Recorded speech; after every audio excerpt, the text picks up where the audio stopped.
this goes to the whole 99% 1% issue for me.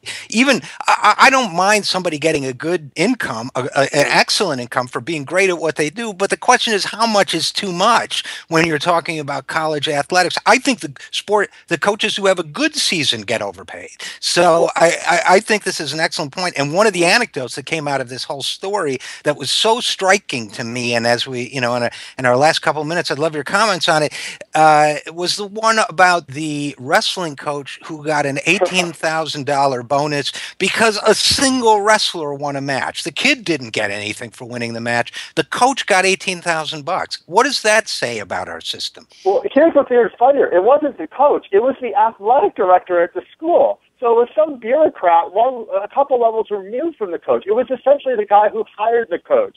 I guarantee you that athletic director is not even, he's not going to wrestling practice and teaching the wrestlers how to win. He has nothing to do, basically at all, with the kid who actually won the title, who probably should be the one getting some sort of bonus if there's going to be a bonus. But you know what? That story says everything about what is wrong with this system. And I'm so glad you made the comparison to the 1% and the 99%, because this is the problem with the whole system.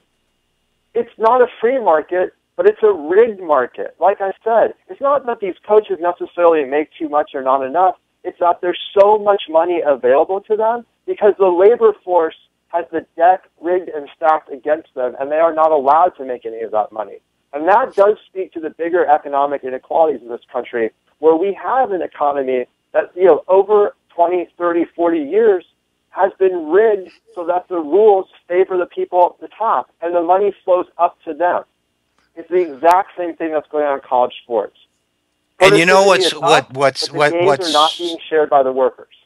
And you know what's striking about this is that we just did a story right before you came on about how Silicon Valley fixes wages and the labor market.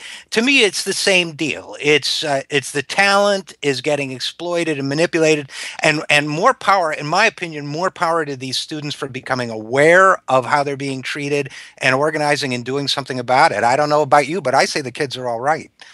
I'm all for it. And by the way, they're not even right now talking about getting money. They just want better, medical care, better health protections, better concussion protections. I mean, it's really quite amazing once you have that power imbalance, what kind of abuses result. And I'm with you. I hope these kids take it all the way, and I hope this changes the landscape of college sports.